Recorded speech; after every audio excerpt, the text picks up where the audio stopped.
చిలుకూరు బాలాజీ ఆలయ ప్రధాన అర్చకులు రంగరాజన్పై దాడిని ఖండించారు విశ్వ హిందూ పరిషత్ తెలంగాణ శాఖ. రౌడీ మూకలుగా ఏర్పడి అర్చకుడిపై దాడి చేయడం దారుణమన్నారు. అటాక్ చేసిన వారిపై ప్రభుత్వం చర్యలు తీసుకోవాలని డిమాండ్ చేశారు. పవిత్రమైన రాముని పేరు చెప్పి దాడి చేయడం సరికాదన్నారు విశ్వ హిందూ ప్రచార ప్రముఖ బాలస్వామి.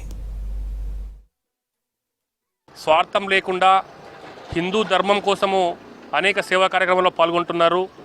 సామాజిక సమరసత అంటరానితనాన్ని నిర్మూలించేందుకోసము అగ్రవర్ణాలు నిమ్న వర్గాలు అనేటటువంటి తేడాను తొలగించి హిందూ సమాజాన్ని ఐక్యం చేసేటందుకోసము ఒక దళిత స్వామీజీని కూడా భుజాలపై ఎత్తుకొని ఊరోగినటువంటి చిలుకూరు బాలాజీ అర్చకుడిపై దాడి చేయడం అనేది విశ్వ హిందూ పరిషత్ తీవ్రంగా ఖండిస్తుంది. కొంతమంది ఎవరికి వాళ్ళు హిందూ సంఘాల పేరుతో కూటమి ఏర్పాటు చేసుకొని ఈరోజు రౌడీల్లాగా వ్యవహరించడం అనేది అది క్షమించనటువంటి నేరము.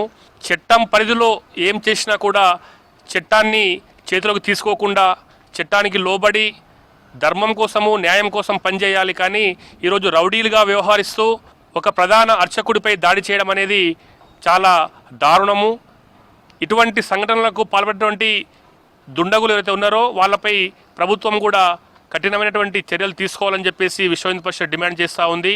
ఈరోజు రెండు తెలుగు రాష్ట్రాల ప్రజలతో పాటు సౌత్ ఇండియాలో ఉన్నటువంటి అనేకమైనటువంటి భక్తులు చిలుకూరు బాలాజీని దర్శించుకొని అక్కడ స్ఫూర్తి పొంది ఈరోజు సమాజంలో సేవా కార్యక్రమాల్లో పాల్గొంటూ ఉన్నారు.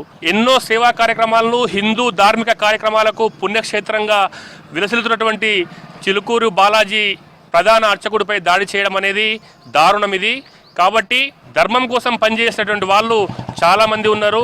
ఈ యొక్క ధర్మం ముసుగులో దాడి చేయడం అనేది దుర్మార్గం అని చెప్పేసి ఖండిస్తూ ఉన్నాము.